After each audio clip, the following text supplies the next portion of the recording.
So now we're ready, warmed up right. And this morning we're going to take a look at the place where we are. The title of the morning session is Findhorn, Findhorn Foundation, 50 and Flourishing. And we have three wonderful long-term members of the community with us this morning who will share with us both some of the depth of the history of Findhorn and also some of the lessons learned and where Findhorn is today. And one of them is Mari Hollander, who's been here since the 70s, has raised a family here, has started the Steiner School here, has also been deeply involved in the Findhorn College. And she's going to be speaking about the developmental history of the place, also about the eco-village developments here, and about the liaising that's happening currently with different universities from Findhorn. Then Robin Alfred is with us again, who is a co-founder of the Findhorn Consultancy, so he works with business consulting, is part of a movement that brings people from corporations here to Findhorn to get a taste of a different life and inspire them to go back and change their environments. And he used to be chair of management for a while and is now chair of the trustees of Findhorn.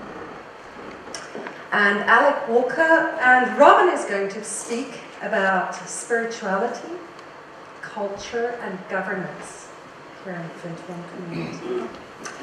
And then there's Alec Walker, who's also been here since the 70s. So Robin, even though he's been here for 20 years, is actually a newcomer in comparison.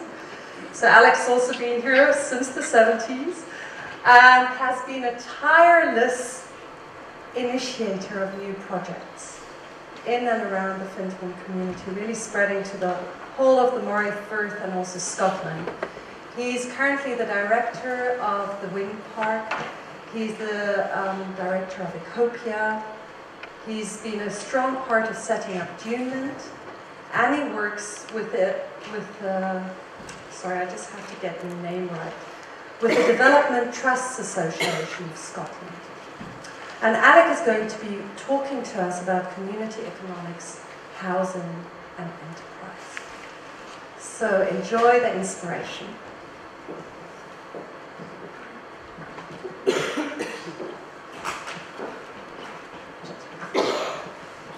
Good morning, everyone. I have to confess it's a fairly tall order to put 50 years of a variety of community histories into this nutshell. But we'll give it a go. And I may well refer to my paper just to keep me on track. When I started writing, I thought Findhorn grew organically. And I'm still running with that theme. I hadn't quite said it to myself that way before. But of course, our founders, Peter, Eileen, Dorothy, in the early 60s, when they found themselves here in their little caravan, began growing a garden organically. And nature metaphors have worked really well within our community from the very beginning. They were amateurs at gardening. That's a kind of archetypical pattern that has stayed with the community. And it flourished and was very diverse very quickly. Through their own hard work and commitment, but also through their accessing a quite deep, intuitive, spiritual, small voice, God connection. They use the words God or beloved.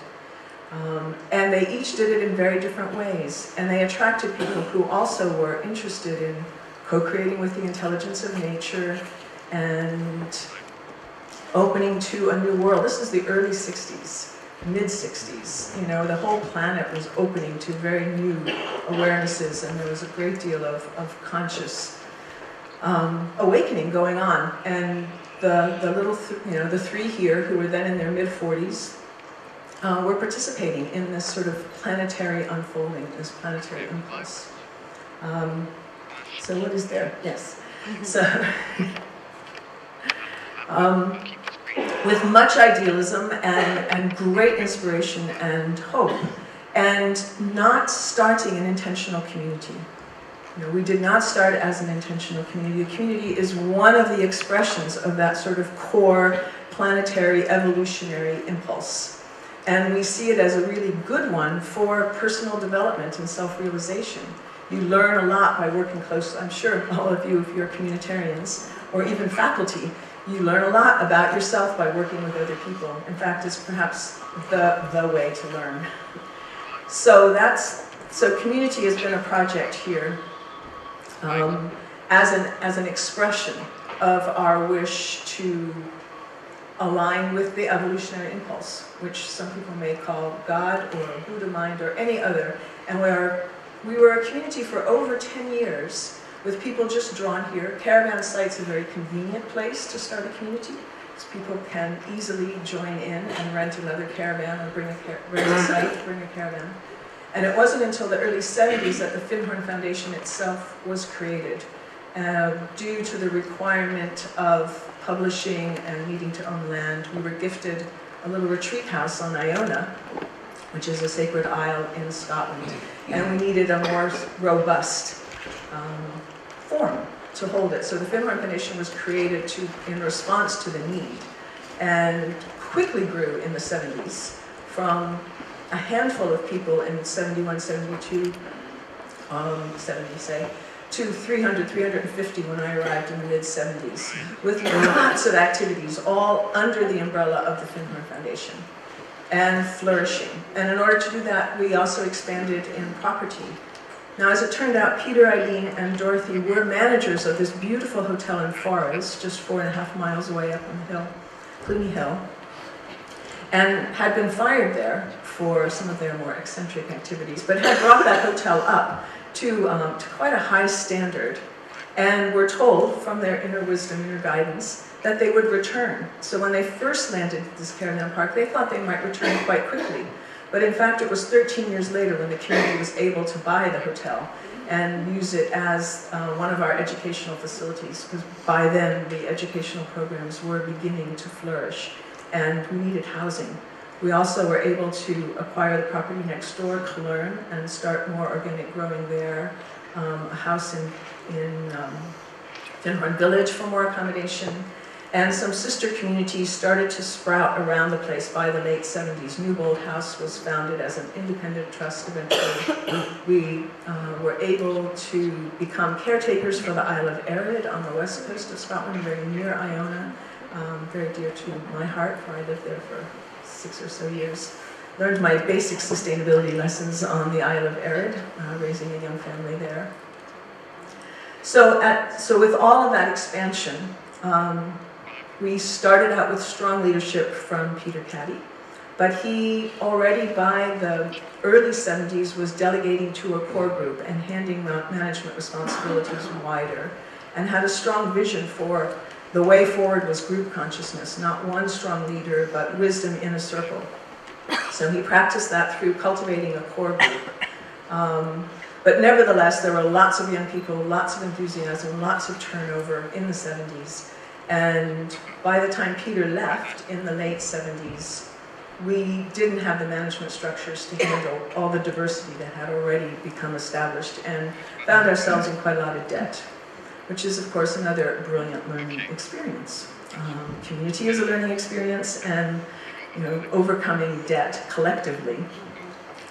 Peter and Eileen and Dorothy and other individuals were brilliant, what we call manifestors. Found, miracles happened, things showed up. But to do that collectively means you have to really hone in a high purpose and together.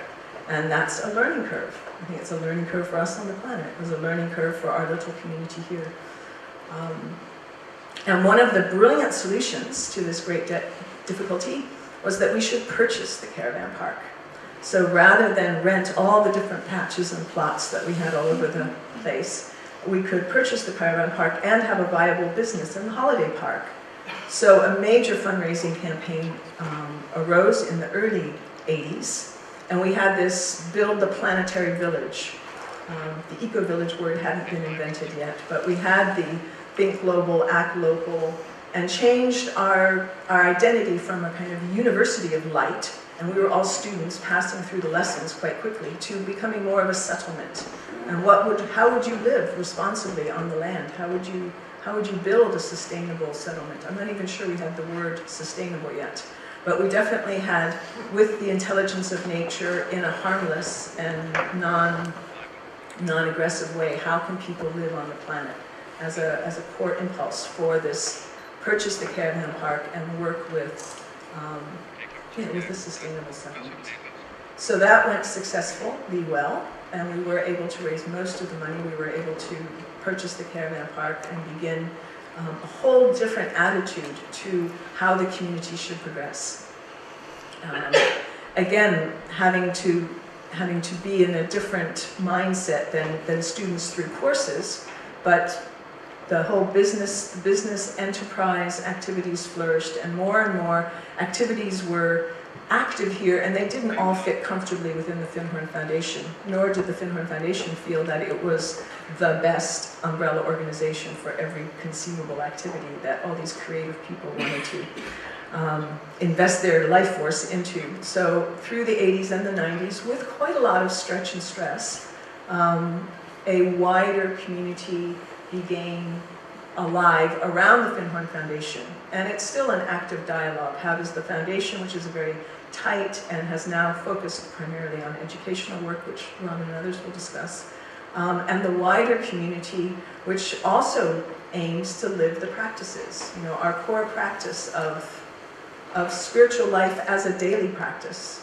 of putting those principles into action in all of your activities, is alive within the foundation in a very structured and supportive way, but it needs to be alive in business and all other enterprises and family life and relationship life as well. And as many expressions of that core impulse as possible is like welcome here. So we have the core thoughts of there is a deep inner wisdom, there is a knowing, there is an awareness, a consciousness that can be contacted. We know truth. And how do we contact that, and then how do we live that, express that, and relate from that place? That's a core principle. Nature is intelligent. Nature has so much to teach us. If we listen, if we observe, if we work creatively, co-creatively with nature, let's take some of our human ego down a bit and kind of come into balance with the rest of the life energy on the planet. That's a core principle. And then how do we do this in service to the world? So yes, we have our own community and we have lots to take care of here, and a lot of our educational work and later in our research work is seeing what we can contribute to the essential questions that are troubling humanity today in a positive and constructive way. You know, there's lots of ways to address today's issues. You can protest about them, you can research new policy, and you can attempt new models. And we're definitely in the attempt new models vein of the options. And that's not the only way, but it is what's the blueprint for this place. Because it really did feel like there was a seed very early on planted, going back to my organics theme. And when the seed first grows, you see that little dicotyledon, you don't know what it's going to become. But we have really deep, deep roots from a lot of people in the 70s who had very diverse spiritual and philosophical pathways, but who managed to work together. And that's been our mode ever since, attracting as diverse a population as we can welcome, given the new UK border regulations, and work with that diversity, honing towards a kind of unity, looking for the harmonious resonance that can exist. Within all of that, there were already welcoming students here in the early 70s, and some of those students who are now probably over 70 years old are still here and active members of the community.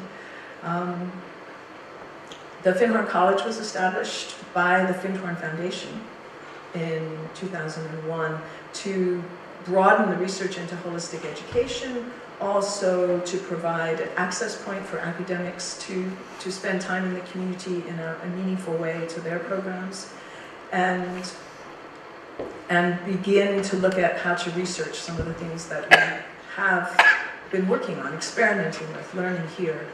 And that's an ongoing project, still really feels quite new.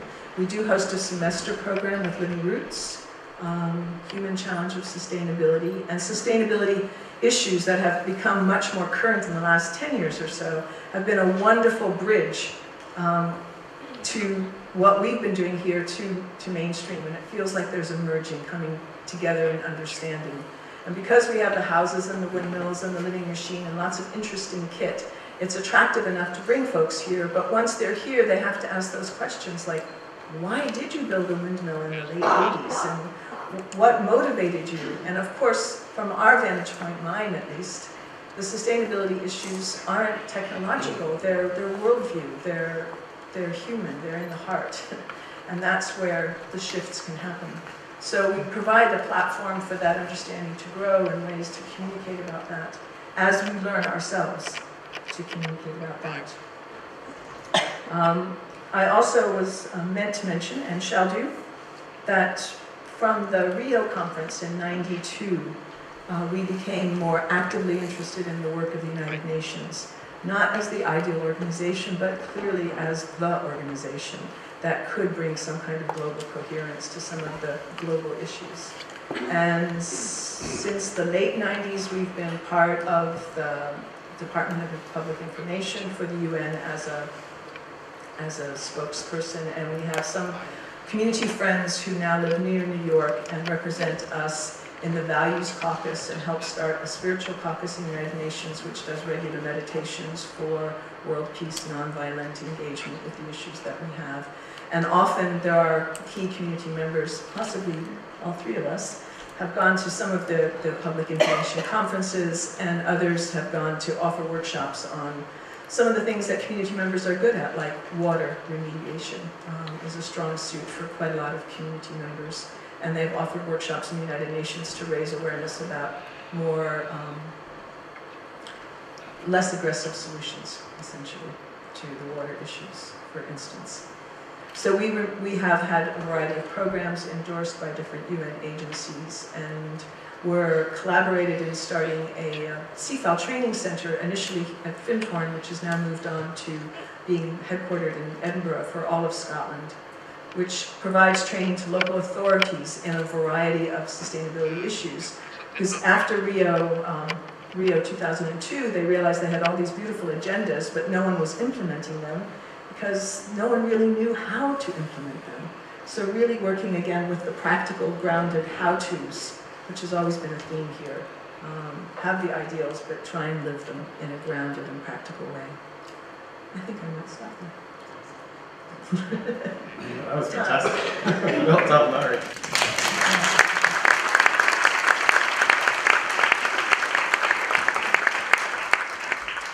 So Larry's given a very brilliant, I think, and succinct flow through 51 years of the history of this place. And in a moment I'm going to speak about spirituality, culture and governance, which are big themes. But I also just want to pay attention to this education stream. One of the people who we had hoped might also be with us is Camilla Bradel-Pedersen, who is currently the chair of management, but she's actually detained doing something else at the moment.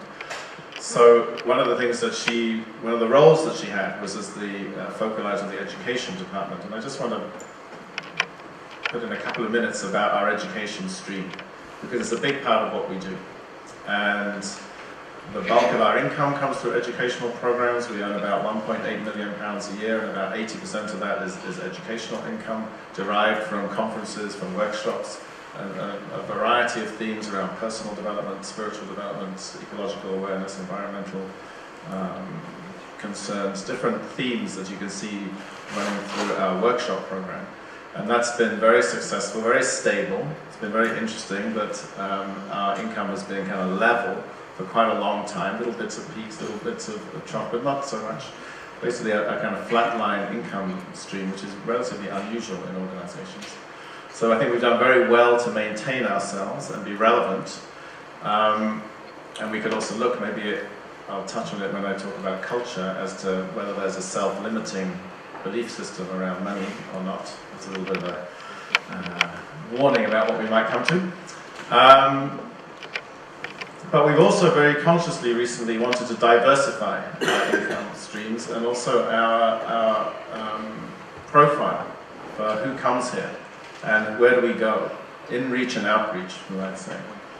So historically, this has been very much a place that has catered for a particular clientele, and we might say a particular kind of white middle class clientele. I think it's reasonably fair to say that.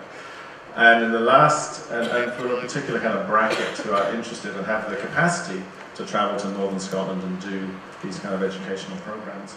And more recently, we've set up a very innovative program called Building Bridges, which is really trying to bridge into different partnerships, different worlds, different sorts of people who can come here.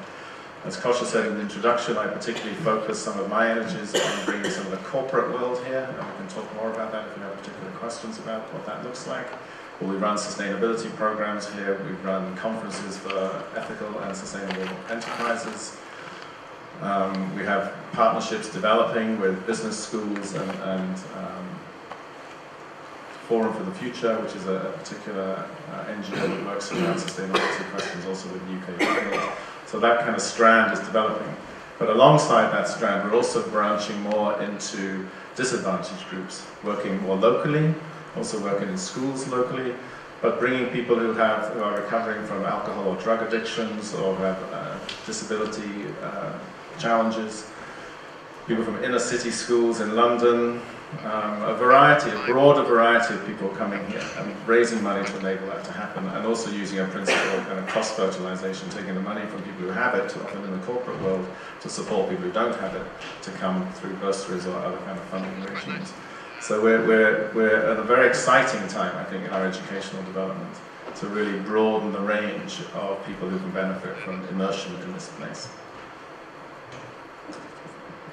So what I want to focus my kind of contribution about, that's really what Camilla might have spoken to, what I want to focus my contribution about is around these questions of spirituality and culture and governance, which are big themes. And when I was meditating this morning, I realized that I sit here in two roles in a way. I sit here as the chair of the Board of Trustees, who has a particular role to play in the scheme of things at the moment.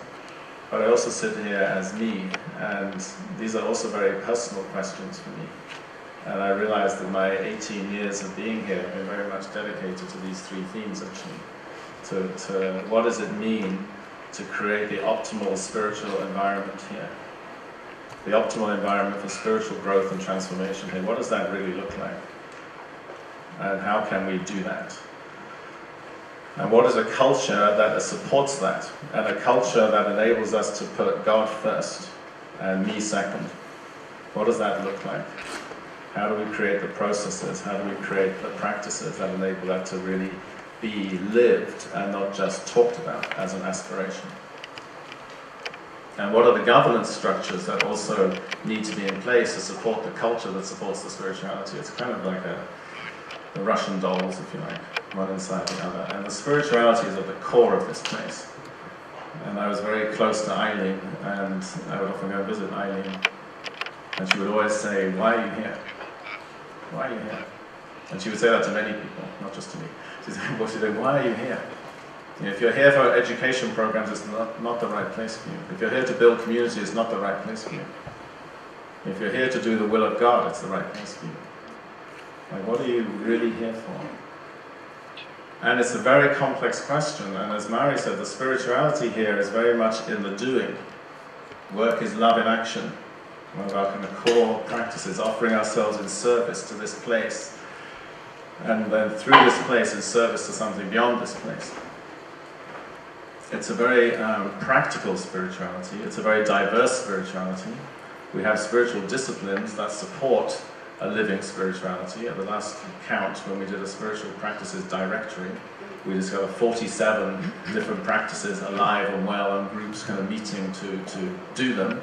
Whether it's Teze singing or the Course in Miracles or yoga or meditation classes or the work of Byron Katie or following Eckhart Tolle, there's like 47 practices. So if you want it, it's here.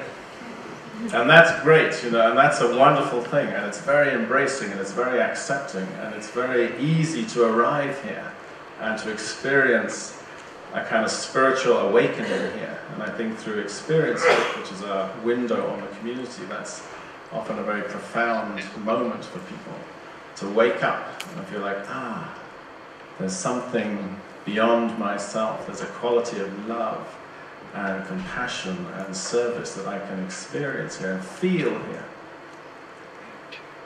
In a way, this question of spirituality and culture is a question to reflect to you. What do you experience here? Because if you experience a loving, compassionate, generous, service-orientated, kind, welcoming community, that's a living spirituality. You are the judges, if you like, and the arbiters as to whether our spirituality is alive here or not. What's the culture that you meet here? So in a way, the question is for you. I can speak about it, but you experience it. This is more important.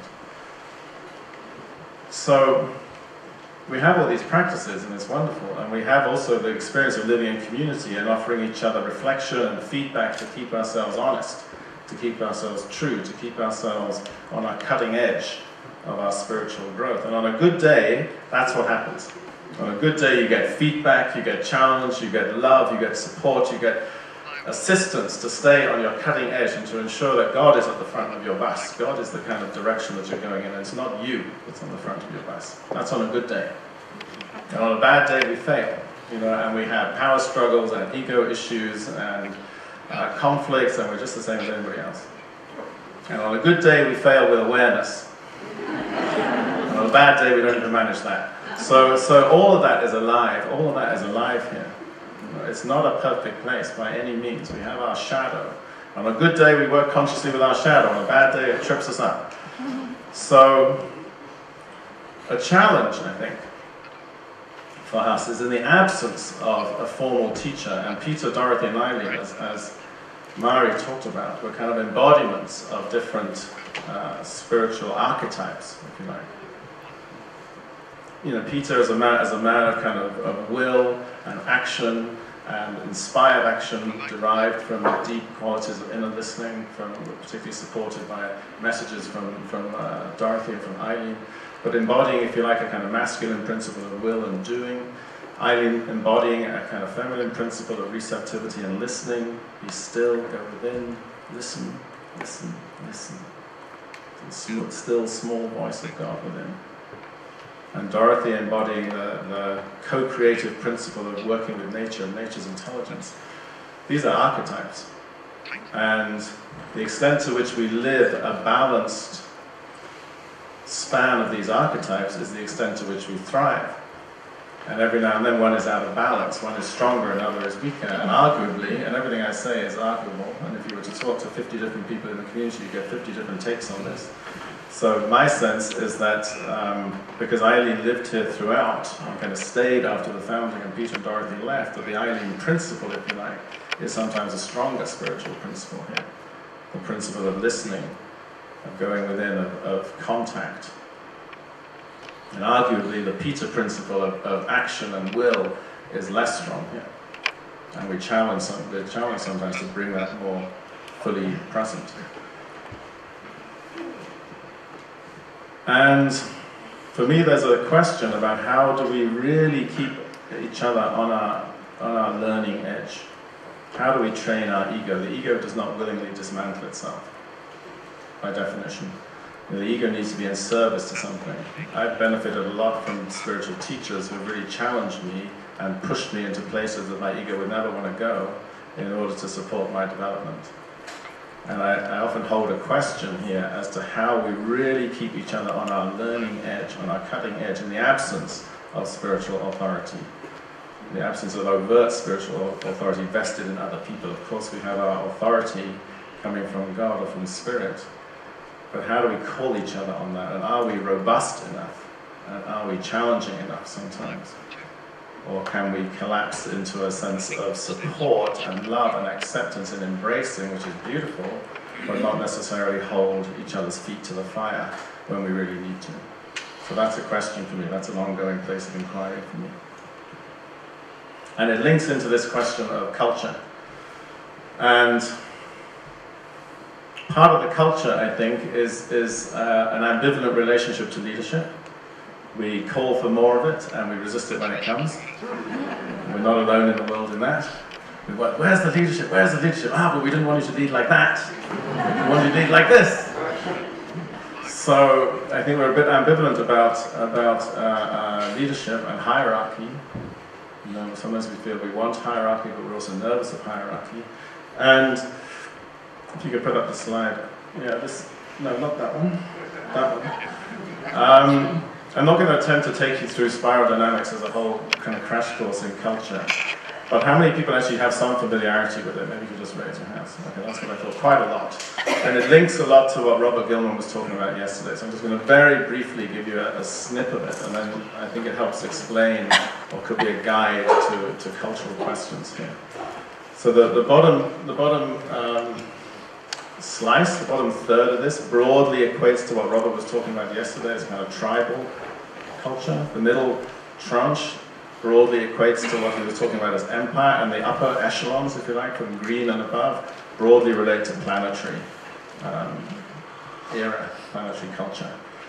And the spiral is simply a way of attempting to it's very much empirically driven, and it's an attempt to show how worldviews, cultures evolve over time, in individuals, in groups, in organizations, and communities. And it also swings from the place where the I is very strong, and when the I gets too strong, the we, the collective, needs to establish itself. And when the collective gets too strong, the I needs to assert itself. So in the spiral, we kind of oscillate between the I and the we.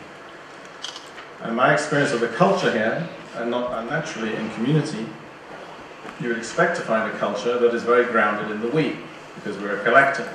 So we are very good at what they call the green. In the spiral dynamics, we call the green me, which is the place of consensus, the place of building circle, the place of sitting in council, the place of listening to all the voices, the place of practicing deep democracy, the place of listening to these different voices and honoring them all equally. We're also very good at the blue, which is the place of rules, systems, ways of doing things, a certain amount of kind of bureaucracy and organization. And we're also very strong in the purple, which is a place of myth and magic and ritual and belief in angels and lighting candles and meditation and attunement. And these cultural ethoses are very strong in the community. And arguably the other side, the I, the passionate I that says, I don't really care what you think, this is what I believe, which is more in the red space, or the passionate artist. Or the orange, which is the place that pays attention to material success and well-being and rewards and salaries and pension schemes and housing and things like that, which Alec is also going to talk about in a moment. Those are less strong, I think, in the foundation. And they may live more, and it brings us to this question of governance, in our wider circles. And the wider circles are held in the umbrella organization we call the New Findhorn Association. So it's very important when we talk about this community to distinguish two elements. The Findhorn Foundation is the charity that's kind of at the heart of the community, with its own governance structures. We have a charitable trust, we have a board of trustees, we have a management team that is selected and elected by the co-workers. Trustees hold the ultimate legal and financial responsibility. The management team run things in conjunction with the co-workers and the council.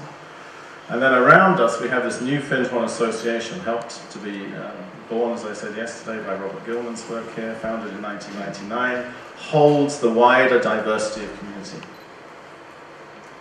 Individuals, organizations, many different facets of community, over 375 members, over 34 organizations represented in the New Findhorn Association, of which the Findhorn Foundation is one part. And this is an attempt to evolve a governance structure for the whole. It's been very successful in terms of holding the social and cultural kind of glue of the community, organizing community meetings, organizing meditations, organizing celebrations, listening deeply to kind of what needs to happen here. Two listener conveners, Durton and Ian, I think are probably both here, who kind of hold a focus for the NFA and the elected council and its membership. But whether the cultures are the same, we have one common impulse, which is to serve as a center of personal and planetary transformation. My sense is that the cultures are slightly different between the Findhorn Foundation and the wider circle. And arguably, again, arguably, the impulse around the red and the orange from the spiral the kind of more expressive self, can live more easily in the wider circles. And the challenge for both is to bridge into this planetary place that Robert was talking about yesterday. The challenge for all of us is to bridge into the planetary and move beyond consensus. What lies beyond consensus? What lies with appropriate hierarchy? What lies in the second tier in the spiral? What lies in the planetary era that Robert was talking about? What are we evolving into in terms of our culture and our governance structures? And I'll just close with a reflection on our governance structures, which we took a look at in the last few years. We instigated a series of meetings to look at the governance of this place, which, as Mari said, has grown very organically. Very organically. And there's a beauty in that. There's a beauty in that. And then sometimes there's an incoherence in that. And there's arguably, again, some people who would say we have too much power in too few places. And our structures are quite complex. And when we looked at the governance of the park, just this settlement, we found 8 different organizations that have a kind of role in governance in one form or another. And we say, can we evolve a unified system of governance that would hold the whole, maybe built around the principles of sociocracy or holacracy or something of that nature? And we met on and off for over a year. And probably half the group said, well, it's kind of good enough. And if it ain't broke, don't fix it. It's kind of good enough. We just need to improve the relationships. And some others were holding a voice that said, actually, it could be better. As Carl Jung said, the good gets in the way of the better. Could it be better? How would it be if it was better? Could we evolve a unified system? But maybe there's not quite enough discomfort yet. If you look at how change happens, there needs to be discomfort. Maybe there's not enough discomfort yet with the current situation to say we're really ready for a new system of governance. But what inspires me at the moment is the quest to evolve into the planetary era, the quest to evolve into the second tier, the quest to go beyond consensus, beyond greed, in our governance structures, in our culture, and in our living spirituality also. So at this point, I will hand over to Alec, who will talk about some of the grounded nature.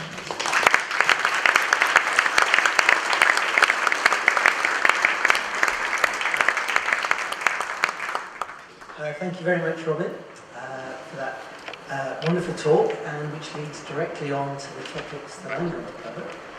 First of all, I should say that for those of you under 40, I am at Alec E. Murray. For those of you who are not yet on Twitter, you can still refer to me as plain old Alec Walker. The topics of economics, enterprise and housing are what I'm going to cover. And if we have a little time at the end, I'll also put, I hope, that in something of an historical and national context.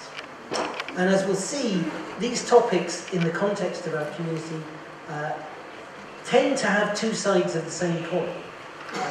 There are strengths and weaknesses, in other words, which I think I need to refer to.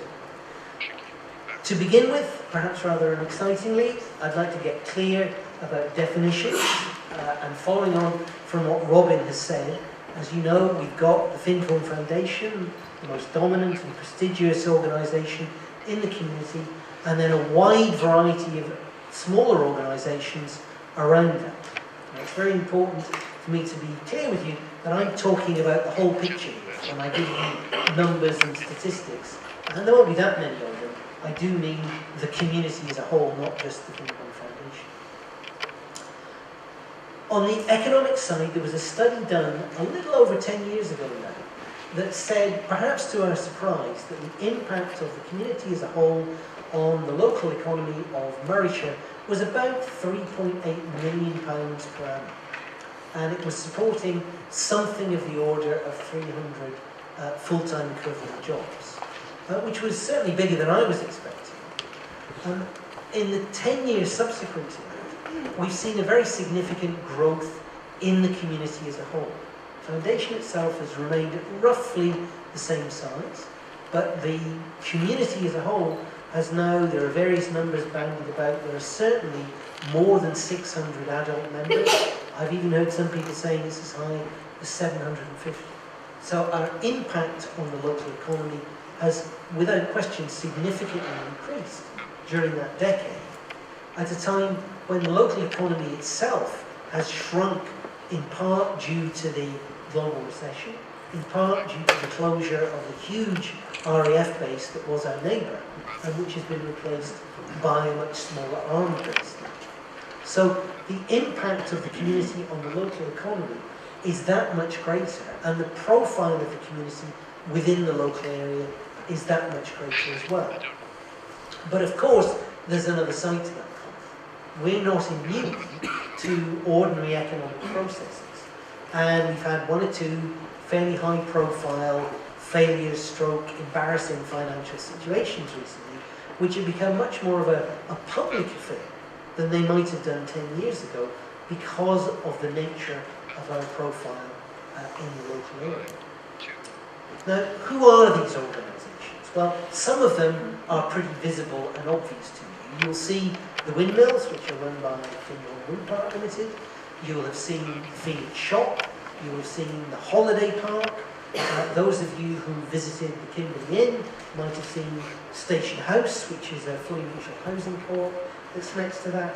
And there's a wide variety of such organisations, perhaps of the order of 40, all told, operating in the community economy. One of them is called Ecopia Limited, and we, as an organisation, are a community benefit society, which is a form of co-op.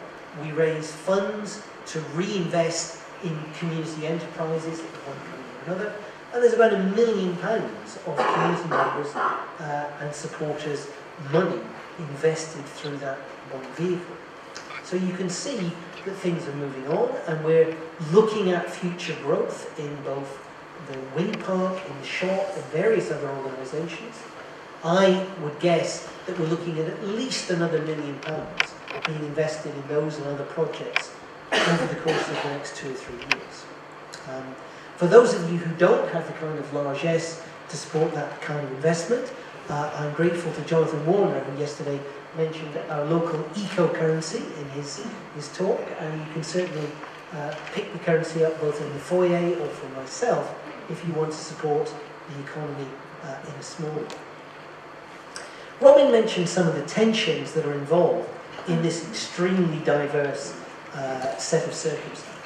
And it's true. I think a lot of our individuals and organisations exist now in a state of permanent semi-confusion about what the structures are by which these different bodies relate to one another. And I'm not in the least bit interested in deliberately creating difficulties for ourselves, but I have to say from a purely personal perspective, although the community has now become much, much more complicated to explain and describe to you, it's a much more interesting place to live in. And because of its diversity and because of all these many different interrelationships, which can certainly be challenging, but then, as Robin has also said, really that's part of the curriculum. As far as enterprise is concerned, we are, I would like to think, an enterprising community. You can see the fruits of that in the diversity of architecture, the diversity of business around and about you. And I don't think I need overemphasize that. On the other hand, there is a weakness here as well. This is a difficult part of the world to set up a business. Local wage rates are probably the lowest anywhere in the mainland of the UK. We're distant from large markets, and many of the new businesses that have been set up over the past decade are actually micro-enterprises which are effectively sole traders, maybe employing up to 2 or 3 people. We've actually not created many new large businesses over the last 5 or 6 years, which is, again, possibly a reflection of the wider national economy, but there are difficulties that we face, and I don't want you to go away thinking that this is a paradise to set up a small business. It's quite challenging. So those are some of the issues in terms of economics and enterprise. To talk about housing very briefly, for those of you who attended Martin Field's talk yesterday, you'll be aware of the extraordinary difficulties that affordable housing in particular is facing throughout the UK at the moment. I think it's fair to say that we've had very considerable success in building houses in what you might generally consider the private market. A lot of the houses that you see about the main campus are privately owned, although we've worked very hard, and I think quite successfully, in creating a legal regime around that housing stock, which is more suitable to our particular environment.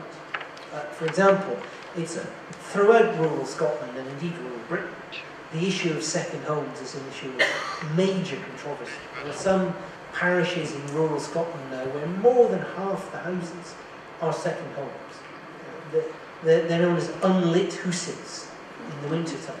And it has a devastating effect when things get to that stage.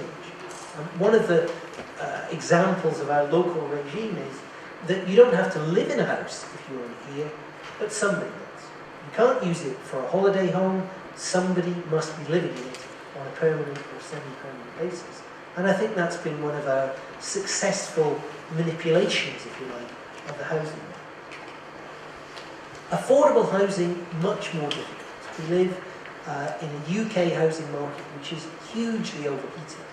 We've got several projects on the go to support affordable housing for community members, one of which is Station House Co-op that I mentioned earlier. Another, and the largest of which, is that we recently bought 4 of the houses on the East Winds project, which is, it's that direction out of the hall in Doonland.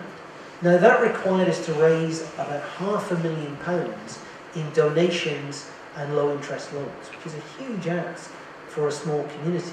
And we know that we've done that successfully, but we know we have to continue with that project and produce another 4 or 5 more within the next few years.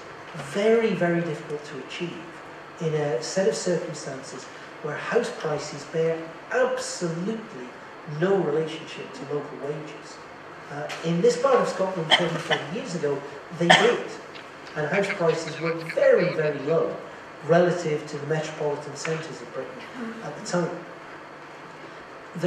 The situation we now face is that about half of the rural areas of Scotland, average house prices are now more than 11 times average wages. So we know that you can get a mortgage on about 3 to 3.5 times average wages. You can see that throughout the country, or the countryside, owning a home is a virtual impossibility for many local people. In the parish of Findhorn, incredibly, house prices in the cheapest quarter are more than 11 times average wages.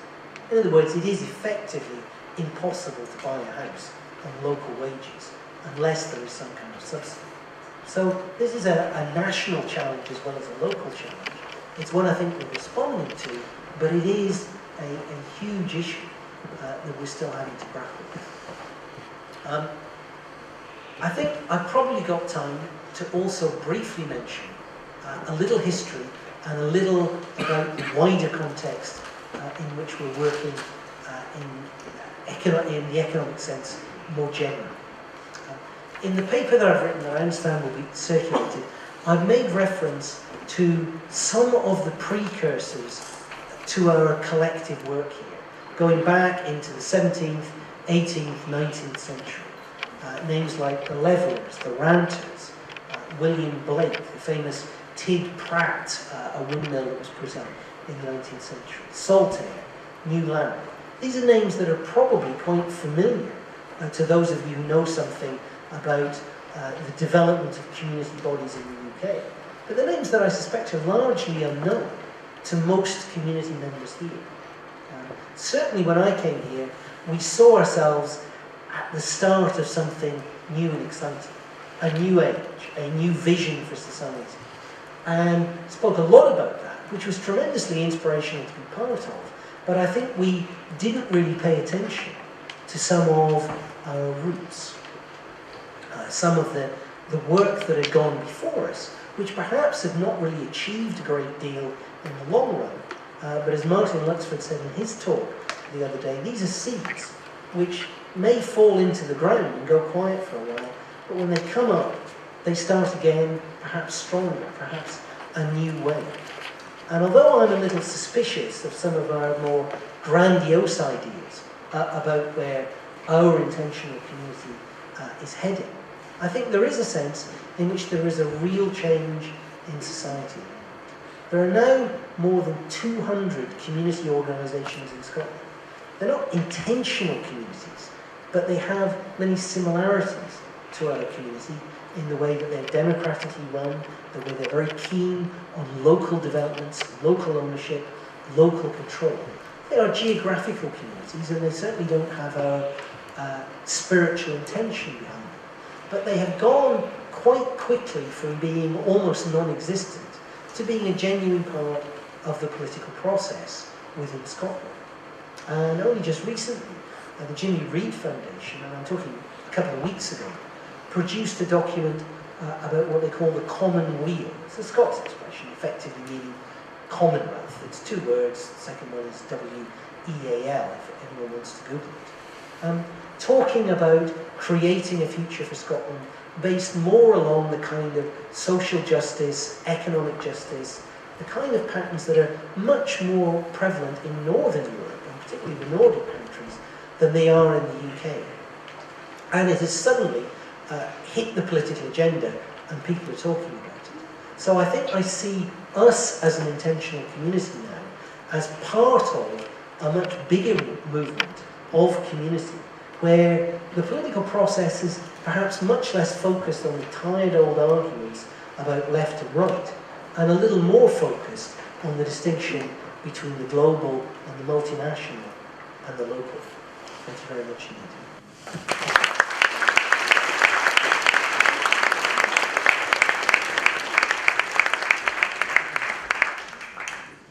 Thank you very, very much. Very rich and very diverse right here. So there's some space for a few questions before we go. Hi, I have a question for Rob.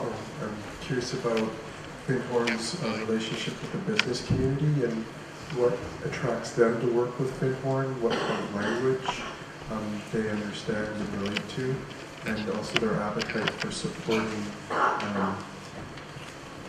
less advantaged organizations and individuals. So we founded the Findhorn consultancy service about 12 years ago to bridge into not just businesses but other communities and organizations. And we're very fortunate to have an early experience working with PricewaterhouseCoopers, which, as you probably know, is a kind of large auditing and accountancy company. That work came about because a guy from PwC came to do Experience Week here. And that's often how it happens. People come and then they're touched by something here and they say, how can I bring this to my workplace? And he happened to be responsible for learning and development in Eastern Europe, and we did kind of 2 years of work in the former Soviet bloc, helping to develop emotional and spiritual intelligence in the people that he brought to us. And from there we kind of developed this curriculum for businesses. We ran business experience weeks here for a little while. We got invited to work with a number of other corporations and companies. And I think what we find is that we're all the same. On some level, we're all the same. We all have hearts, we all have longings, we all have souls. And our job is to try to create spaces in business or anywhere else where people can access that, where people can feel that. So a lot of our work is often unblocking the obstacles that are in the way of people experiencing that. Maybe relationship dynamics that are stuck. So we go in under the guise of doing negotiating skills, but we actually do relationship building. You know? Or we go to do conflict facilitation, or we go to do a team building event, but it's actually about something else. So I think our job is to be a loving presence, to bring some tools, but it's much more about being a loving presence which starts to unlock the latent potential in people, wherever we might be. Now what people experience when they come here, and the feedback from businesses that come here, is they love this place. It's a time to get some time out of their normal environment where they can access these other parts of themselves more freely and more easily. So we just ran a 5-day program for 30 people who are interested in sustainability, who come from kind of corporate or business backgrounds. And they come here and they go, oh. And they meet themselves at a deeper level. They meet Findhorn, which attempts to be, as one person put it, a research center for the future of the world, which is quite attractive if you're in business. And they meet each other. And by the time they leave, there's a transformation that is happening.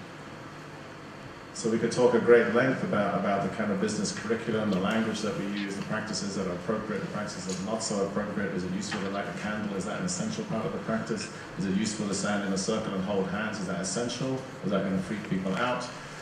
You know, so we have a lot of experience now, I think, of translating what's the essence here into appropriate language and practices in a way that doesn't alienate people unnecessarily, and still meet people with deeper questions of purpose, meaning, longing, and sinking deeper into a heart space. Thank you. And one question from this side. Hello, my name is Royston Flood. I wear a number of hats, but mostly focused around creating self-sustainability. That's communities that last transgenerationally, which obviously Findhorn is a very interesting example. I represent a United Nations NGO. I'm chair of the Rotarian Disaster Agency worldwide, and we have family businesses, which means that after a disaster, one of the things that we're looking at is how do you build a community from a zero base? How do you actually make it survive? We're very interested also in this balance of health, education and enterprise, where you need all three ingredients. My real question is, bearing in mind what I read from what you're saying, the Findhorn has been a slightly tortuous journey, where it's been a work in progress, if that may be it. How do you, now it's beginning to crystallise in something which is transgenerational, how do you reproduce that model? Have you thought about creating a franchise movement, for example, creating Findhorns in other parts of the country, or other countries? Because this is not the easiest place to get to. And can I ask you your thoughts on that?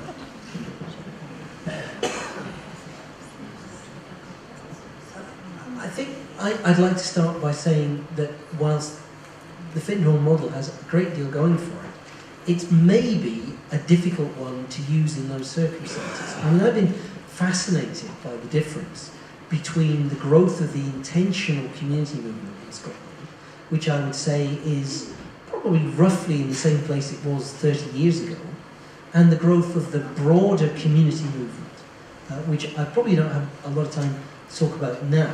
I'll be referring to it in a talk tomorrow. But we've gone from a situation where it was believed that there might be half a dozen genuine community organisations based in Scotland to a situation where there are already 750 community organisations signed up to 5 different intermediaries.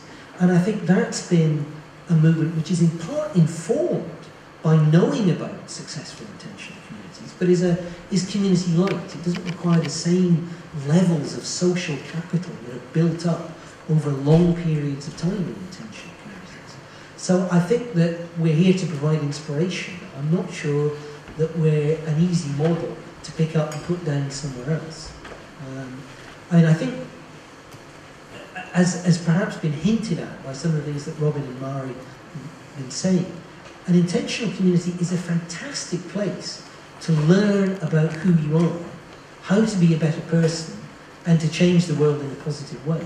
It's not always a great place to get things done quickly.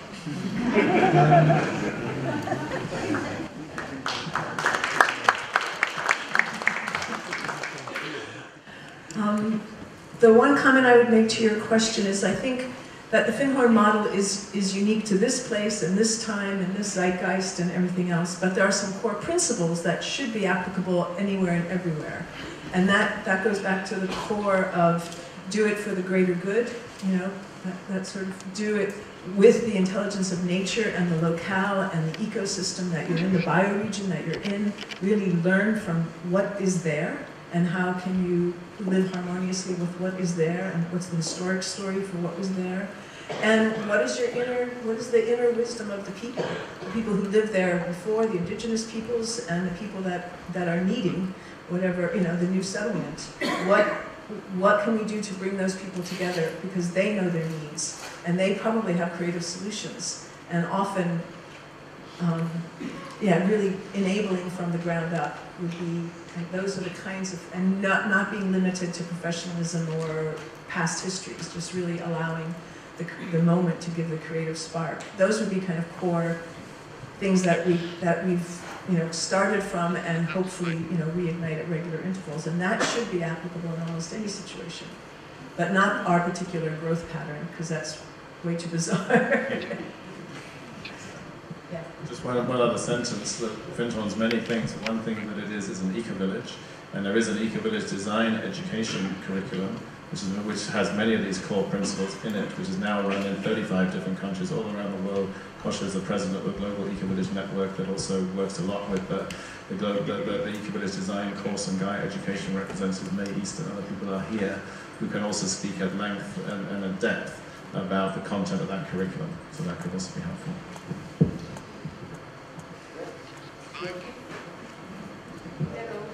Well, if not, I can talk quite loudly. I'm on now. First of all, thank you very much for a really good, succinct history. 50 years in 50 minutes? We're getting to match Robert Gilman's speed of light here. My question comes from the perspective of multi-generational community movements. Now, I know that you Findhorn, have been inspired, an inspiration for other community initiatives, and I really want to ask you to give some thoughts about how you see yourselves as a movement of many communities and how formalized that is or might become in the future. Is that a clear question? You use the word multi-generational also, so just want to explain what's the core kind of focus of your question is around the multi-generational nature of this community movement. Yeah, I see intentional communities today. We have a number of examples of multi-generational. You are that 50 years you have to be, pretty much. And that are movements with many, many communities. The kibbutz movement is only one country, 270. Catholic Worker is pretty much one continent, North America, with a few hundred. Camp Hill has 100 and something, 70 years old, 75 years old. So you have Bruderhof is another one. There are a handful, between 5 and 10 of these kind of movements. And I feel their impact is quite big, actually. And I see Findhorn as a centre of light, but I wonder how formalised that is. Maybe I could just start, but I'm sure Alex and I have something to say about that also. I mean, clearly, GEN, as the Global Eco-Village Network, is a big part of that. We're founder members of that from 1995. We play an active role in the Global Eco-Village Network, and there's workshops about that this afternoon. So that's clearly one place that we play our role in the network, in the web of community, disseminating good practice, building partnerships and networks. We're also part of something called the Holistic Centres Network, which had its last meeting here, or the meeting before last we hosted here, and we are actively involved in that, which is not necessarily eco-villages, although some are, but they're also what they say holistic international centres. We're going to work with holistic principles, so we're part of that network. We're clearly part of the ICSA network. So those are three international networks that we play a role in, sometimes more active, sometimes less active. So those are some of the places that come to mind in response to your question. Maybe you have... Well, I think my personal experience is less to do with making connections with the international, intentional community movement that you're talking about, and more within Scotland, with these other communities and intermediaries that are joining up. And we've got community recycling networks, community woodland networks. The Development Trust movement is more the kind of generalist of it, the community transport network.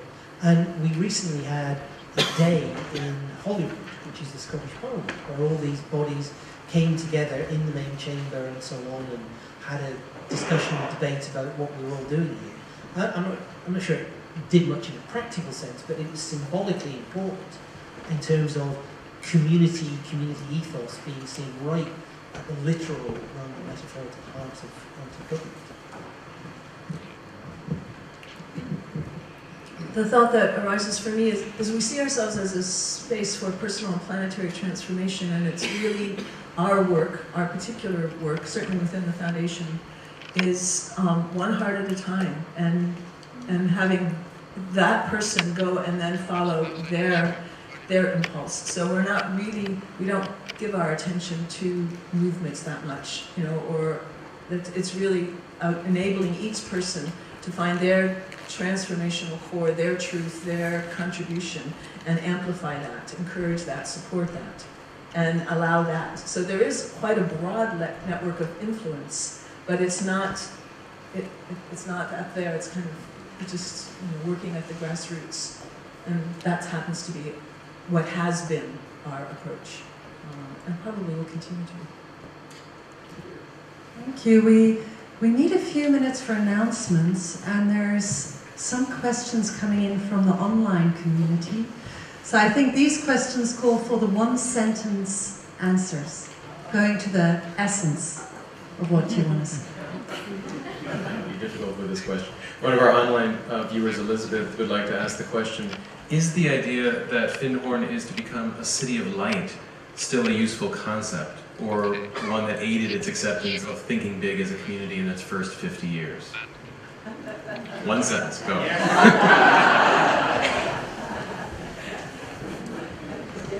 Yes is a good answer. I would also say yes. Sitting in the orange spiral, I have no difficulty at all in disagreeing with Robin. I'm not sure that it is. Maybe with a slightly longer answer, or your person might be a little dissatisfied. Centre of light is always a bit of a strange expression to me. I don't particularly, city of light, sorry, I'm not so personally taken with the light kind of metaphor. It kind of implies the rest of the world is dark and we're light, and something, I'm not so sure about that. I think there is something about thinking big, which I think is helpful in it. I think there's something about scaling up and having the maximum impact that we can have and the maximum helpful, benign influence that we can have that helps us grow into that possibility. I'm not sure it's so helpful as a metaphor in terms of size, physical size. What does it mean to be a city? Is it a city here? Is it a city of networks around the world? I don't know. But I think something that encourages us to really think at scale is helpful. So thank you very much. Let's give a warm round of applause.